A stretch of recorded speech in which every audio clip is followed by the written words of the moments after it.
Տրիպի հետ կապված մաքսային ծառայություն գործելու է եւ իհարկե եթե անցած տարի մենք որոշ դետալների մասին չենք կարողանում խոսել, հիմա կարծում եմ կարող ենք խոսել, որովհետեւ կան դրանց մասով արդեն իսկ հայտարարություններ։ Նախ եւս մեկ անգամ վերահաստատում եմ, որ մաքսային ծառայությունը գործելու է եւ դուք գիտեք, որ մենք Եվրասիական տնտեսական միության մեջ ենք եւ գործում է Եվրասիական տնտեսական միության իրավական համակարգը ամբողջությամբ մաքսային եւ դրանք տարածվում են նաեւ այս դեպքում։ Հիմա այստեղ առանձնահատկությունը կամ այդպես չակերտավոր ասած առանձնահատկությունը թերևս այն բառերն են, որոնք որ հնչել են այդ front office, back office ասվածը, որը շատերի մոտ կարծում եմ հարցեր է առաջացրել,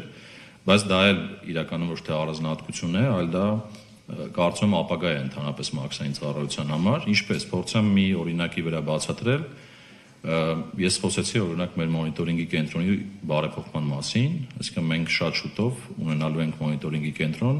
ըստ մեր առաջիկի ամսի ընթացքում, որը միանալու է այդ կենտրոնը ցամաքային կետերում մեր ռենտգեն համակարգերին,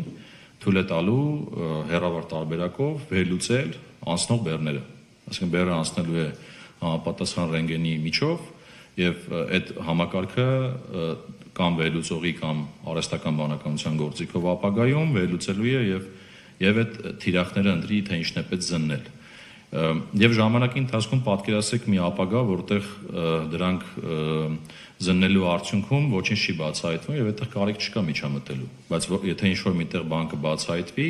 իհարկե կարիք կա միջամտելու։ Այսինքն այս front office, back office ասվածը նաեւ այս տրամաբանությունը ունի։ Կամ մեկ ուրիշ դա ինչ է նշանակում, որ դու back office-ային աշխատանք ես անում, ռիսկերը թիրախավորում ես, նոր հետո քո այդ front office-ի տեսուչը կամ աշխատակիցը դուրս է գալիս համապատասխան վայր եւ անում է զննում կամ այլ գործառույթներ։ Հիմա նույնը ռիսկերի համակարգին է վերաբերվում։ Մենք գիտեք, որ մաքսային համակարգում գործում են ռիսկերի համակարգ, պարզապես բեռները կամ մեքենաները չեն անցնում սահմանները,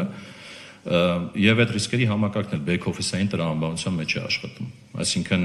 եթե այդ ռիսկերի համակարգը թիրախավորեց եւ ասեց, որ օրինակ այստեղ կարմիր ռիսկ կա, պետք է զննում իրականացվի եւ ավելի խորը նայվի,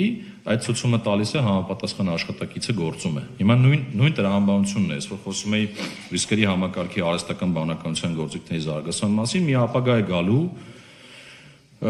որ մենք բոլոր տեղերում կարողանալ ենք այդ պրակտիկան կիրառել